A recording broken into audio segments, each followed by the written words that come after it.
오늘 우리가 함께 나눌 말씀은 출애굽기 40장 1절에서 16절까지 말씀입니다. 제가 봉독하도록 하겠습니다. 여호와께서 모세에게 말씀하여 이르시되 너는 첫째 달 초하루에 성막 곧 회막을 세우고 또 증거궤를 들여놓고 또 휘장으로 그 궤를 가리고 또 상을 들여놓고 그 위에 물품을 진설하고 등잔대를 들여놓아 불을 켜고 또 금향단을 증거궤 앞에 두고 성막 문에 휘장을 달고 또 번제단을 회막의 성막 문 앞에 놓고 또 물두멍을 회막과 제단 사이에 놓고 그 속에 물을 담고 또 뜰 주위에 포장을 치고 뜰 문에 휘장을 달고 또 관유를 가져다가 성막과 그 안에 있는 모든 것에 발라 그것과 그 모든 기구를 거룩하게 하라. 그것이 거룩하리라. 너는 또 번제단과 그 모든 기구에 발라 그 안을 거룩하게 하라. 그 제단이 지극히 거룩하리라. 너는 또 물두멍과 그 받침에 발라 거룩하게 하고 너는 또 아론과 그 아들들을 회막 문으로 데려다가 물로 씻기고 아론에게 거룩한 옷을 입히고 그에게 기름을 부어 거룩하게 하여 그가 내게 제사장의 직분을 행하게 하라. 너는 또 그 아들들을 데려다가 그들에게 겉옷을 입히고 그 아버지에게 기름을 부음같이 그들에게도 부어서 그들이 내게 제사장의 직분을 행하게 하라. 그들이 기름 부음을 받았은즉 대대로 영원히 제사장이 되리라 하시매 모세가 그같이 행하되 곧 여호와께서 자기에게 명령하신 대로 다 행하였더라. 아멘. 사랑하는 일산 충신 성도 여러분, 오늘도 이렇게 새벽에 이 자리에 모여서 하나님의 뜻을 구하기 위해 모이신 여러분들에게 하나님의 은혜가 가득하시기를 간절히 소망합니다. 하나님을 섬기는 이스라엘 백성들을 다른 말로는 하나님의 백성이라 부릅니다. 나라의 이름은 이스라엘이라 하지만 그들의 정체성은 하나님의 백성이라 할 수 있겠습니다. 이들이 하나님의 백성이라 할 수 있는 이유는 하나님이 그들과 함께 하시기 때문입니다. 하나님이 그들 곁에 머물러 계시고 그들과 함께 하시기에 하나님의 백성이라 할 수 있다는 것입니다. 반대로 하나님이 그들과 함께 하시지 않는다면 하나님의 백성이라 할 수 없을 것입니다. 하나님이 나와 함께하는 상태가 되면 우리의 삶의 목적이 이루어지기에 인생의 서글픔과 불만이 사라지고 참된 만족과 평안을 누리는 사람이 되어질 것입니다. 하나님은 사랑이라 하셨듯이 우리가 하나님의 사랑을 표현하는 그리스도의 직임을 가진 자가 되기에 질투와 교만은 사라지고 사랑과 희락이 넘치는 사람으로 변화될 것이라 확신합니다. 그렇기에 우리는 하나님과 함께 하는 자리를 향해 하나님과의 만남의 자리를 향해 날마다 살아가는 사람이 되어야 하겠습니다. 그러나 이 만남이라고 하는 것은 그저 내가 간절히 원한다고 해서 이루어지는 것은 아닙니다. 만남에는 서로가 연결되는 접점이 있어야 합니다. 서로가 한 마음과 한 뜻이 되는 그런 관계가 되려면 하나 될 만한 연결고리가 있어야 한다는 것입니다. 어쩌면 사람과 사람의 관계에서도 만남의 접점이 있어야 더 깊어지고 의미 있는 관계로 나아갈 수 있다 여겨집니다. 저는 보통 본당 새벽 기도회 설교가 끝나면 옷을 갈아입고 다시 잠에 들고 했습니다. 그런데 저의 생활 패턴상 다시 잠에 들면 컨디션이 더 안 좋아지고 저녁에 잠이 더 안 오는 것을 경험했습니다. 그래서 새벽 기도회를 마치면 일산 충신교회 앞에 있는 성저공원으로 가서 혼자 축구 훈련을 하기 시작했습니다. 그곳에 도착하면 한 6시 20분쯤 되는데 이른 시간이라 여겨지는데도 그곳에는 사람이 굉장히 많이 있습니다. 그곳에는 배드민턴을 치러 모인 어른들, 그리고 산책을 하러 오신 어른들도 많이 있고 그저 벤치에 앉아서 쉬시는 분들, 아니면 그저 흡연을 하기 위해 공원에 온 사람들 등 한 공간에 있지만 모인 목적이 참 다양한 사람들이 있습니다. 그런데 자주 가다 보니 그곳에 있는 사람들의 낯이 있고 이제는 알아볼 수 있을 정도로 사람들의 얼굴이 익숙해졌습니다. 그래서 갈 때마다 오늘도 이분이 오셨네, 저분이 오셨네 확인이 가능합니다. 그럼에도 그저 스쳐 지나가는 관계 정도밖에 안 됩니다. 그런데 그곳에 저와 똑같이 축구를 하러 오시는 아저씨 한 분이 있었습니다. 나이가 꽤 있으신 분인데 저와 저처럼 공을 가지고 와서 혼자 공을 찹니다. 처음에 우리 두 사람은 그저 멀리 떨어져서 서로의 눈치를 보다가 어느덧 중앙에 모여 함께 차실래요? 라고 말을 건네게 되었고, 이제는 자연스럽게 그 아저씨를 제가 기다리고 함께 운동하는 관계가 되었습니다. 첫 주에는 그저 아무 말 없이 공만 주고받다가 그 다음 주에는 함께 물을 나눠 마시기도 하고, 이제는 자기 이야기도 털어놓는 관계까지 나아가게 되었습니다. 그 아저씨는 축구를 너무 좋아해서 일산에 있는 여러 축구 동아리에 가입했는데 실력이 부족하여 정말 많은 비난들을 받았다고 합니다. 그래서 상처를 받아 혼자 공이나 차야겠다는 생각으로 성저공원으로 왔다 합니다. 그리고 저를 만났는데 저를 향해서 나이도 이렇게 젊은데 이렇게 이런 시간에 혼자 와서 공을 차냐며 저를 보고 아주 신기해 하셨습니다. 저는 물론 목회자라는 것을 제가 밝히지 않았지만 조금 후에는 저의 소개를 하려 합니다. 그리고 일산 충신교회 축구 선교부에 그 아저씨를 소개하면 어떨까 생각하고 있습니다. 그 축구 선교부에는 임규영 집사님 계시기에 정말 젠틀하고 즐거운 축구를 할 수 있지 않을까 여겨집니다. 이처럼 매주 같은 시간, 같은 장소에서 사람들을 만나지만 그저 아무 관련 없이 스쳐 지나가는 관계들이 있습니다. 얼굴이 익숙해져도 아무 관련 없는 만남이 있지만 축구를 소중하게 여기는 사람에게 이 만남의 접점은 축구공입니다. 같은 접점을 가지고 만난 관계는 더욱 깊어지는 만남으로 나아갈 수 있습니다. 이처럼 하나님과 사람이 함께하는 데 있어서도 그 연결고리가 반드시 있어야 한다는 것입니다. 하나님이 옳다 여기시는 그 접점에 내가 있어야 합니다. 그 접점이 오늘 읽은 바로 성막입니다.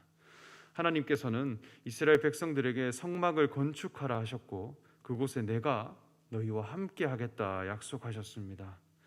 오늘 읽은 본문 2절 말씀에는 너는 첫째 달 초하루에 성막 곧 회막을 세우고 라고 말씀합니다.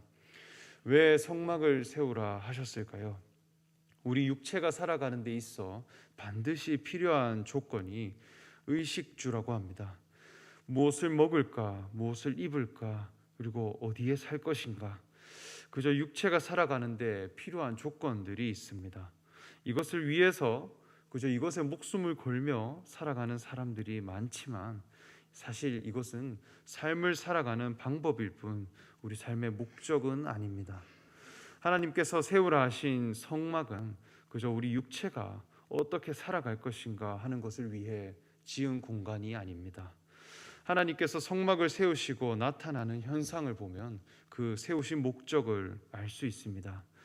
출애굽기 40장 33절에서 34절을 보면 모세가 이같이 역사를 마치니 구름이 회막에 덮이고 여호와의 영광이 성막에 충만하매라고 말씀합니다. 여호와의 영광이 충만해지는 곳이라는 거죠. 다시 말해 우리가 하나님의 성막을 세우는 사람으로 나아갈 때 하나님의 영광이 그곳에 충만해진다는 것입니다. 그러므로 이 성막은 하나님과 함께 할 수 있는 거룩한 접점입니다. 예수님께서 말씀하셨습니다. 돌로 지은 성전을 무너뜨리라. 내가 사흘 만에 다시 세우겠다. 이는 자기 육체를 가리켜 하신 말씀이라 합니다. 하나님의 거룩한 성전이 어디 있느냐? 우리 육체에 있다는 것입니다. 이것은 그저 공간적인 의미가 아니라 우리의 인격을 성막으로 삼으셔서 하나님이 우리와 함께 하시기를 원한다는 겁니다. 사도 바울도 너희는 너희가 하나님이 거하시는 성전인 줄 알지 못하느냐 말씀했습니다. 그러므로 우리 자신이 성막을 닮은 인격이 되고 성막이 이루어지는 모든 과정을 통해 하나님의 성막을 닮은 우리 인격이 되어져서 마침내 하나님의 영광이 충만한 자로 우리는 나아가야 하겠습니다. 특별히 오늘 본문 9절에 관유를 가져다가 성막과 그 안에 있는 모든 것에 발라 그것과 그 모든 기구를 거룩하게 하라. 그것이 거룩하리라 말씀하셨습니다. 성막을 건설하게 하신 후에 그 안에 있는 모든 기물에 기름을 발라라 말씀했습니다. 기름을 바르는 것을 통해 모든 기구를 거룩하게 할 것이다 했습니다. 기름을 바르는 것과 거룩함은 아주 밀접한 관련이 있다는 것입니다. 어찌 보면 겉모습이 깨끗해지려 하고 그저 형식의 깨끗함을 유지하려고 한다면 아무것도 안 바르는 것이 가장 좋은 방법이라 여겨집니다. 그저 먼지만 털어내준다면 그것이 가장 깔끔하게 유지될 수 있는 방법이라 여겨져요. 그러나 성막 안에 있는 기물에 기름을 다 바른 후에 최종적으로 제사장에게 거룩한 옷을 입히고 기름을 부어 제사장으로 세워라 말씀합니다. 이는 기름 부음의 과정이 반드시 있어야 한다는 것입니다. 기름 부음 받은 자라는 말은 다른 의미로 그리스도입니다. 이는 그리스도로 거듭나는 과정을 거쳐야 하나님의 성막이 완성되고 하나님이 그곳에 함께 하신다는 겁니다. 하나님의 백성들은 머리에 올리브 기름을 부음으로 왕과 제사장과 선지자들을 세워갔습니다. 우리나라는 왕을 세울 때 옥새를 건네므로 왕권을 부여했습니다. 영국의 왕을 세울 때는 왕관을 전달함으로 그 왕권을 부여합니다. 그런데 하나님 나라에 있어서 왕은 머리에 기름을 부음으로 그 리더를 세워갔다는 것입니다. 그것도 순양의 뿔에 가득 채워 부었습니다. 올리브 열매에서 나오는 기름은 매우 가치가 높기에 소유 가치로만 따지고 보면 이것은 매우 허비하는 모습으로 보이기도 합니다. 그러나 이 올리브 기름을 사람의 머리 위에 가득 부었다는 것입니다. 기름 부음이 이루어지면 그 사람이 기름인지 사람인지 구별이 안 될 정도로 기름에 뒤덮이게 되고 그 사람으로부터 기름 향기가 온 곳에 퍼져나갑니다. 이는 곧 당신은 기름과 같은 사람입니다. 당신은 기름의 기능을 가진 사람임을 선언하는 것과 같습니다. 당시 기름은 빛의 재료였습니다. 기름을 가진 사람은 어둠 속에서 빛을 밝힐 수 있는 자였습니다. 온 세상이 깜깜할 때 기름을 가진 자에게 가면 빛을 볼 수 있었습니다. 이는 죄악된 세상에 진리의 빛을 비출 수 있는 영원한 진리를 가진 자입니다. 인생의 목적을 알지 못할 때 그리스도는 인생의 참된 진리를 제시할 수 있는 자입니다. 세상에서 밝다 여기는 여러 진리들이 많이 있습니다. 어떤 때는 이렇게 사는 것이 좋더라, 어떤 때는 저렇게 사는 것이 좋더라, 이렇게 살아야 한다라는 삶의 목적을 제시하는 책은 너무나 많습니다. 시대마다 상황마다 계속 나옵니다. 그러나 그것은 영원한 진리가 되지 못합니다. 그러나 그리스도는 영원한 진리입니다. 어제나 오늘이나 변하지 않는 인생의 목적입니다. 변질되지 않는 진리입니다. 예수님께서는 천국은 마치 등을 가지고 신랑을 맞이하러 간 열 처녀와 같다 하였습니다. 그 중에 슬기로운 자 5은 등잔에 기름을 준비하는 자라 합니다. 기름을 준비하는 자는 빛을 밝힐 수 있고 곧 신랑이 올 때 혼인잔치에 참여한다라고 말씀했습니다. 그리고 기름은 사람을 회복시키는 치료제였습니다. 아픔과 상처 부위에 기름을 부음으로 회복시켰습니다. 여리고로 내려가는 중에 강도 만난 자에게 사마리아인이 나타나 그의 상처에 기름을 부어주어 싸매 주었다 하였습니다. 세상 가치관에 상처받은 자들이 올 때 하나님의 말씀으로 회복시킬 수 있고 아픔을 치료해 줄 수 있는 사람과 같습니다. 그리고 기름은 당시에 화폐의 기능을 담당하고 있었습니다. 그래서 빚이 많아 종으로 팔려갈 때 기름을 가지고 있으면 빚을 탕감받을 수 있었습니다. 이 기름은 사람을 자유케 할 수 있는 재료였습니다. 스스로 빚을 갚아낼 능력이 없고 힘이 없을 때 기름을 가진 자가 나타나면 단번에 해결될 수 있는 구원의 재료였습니다.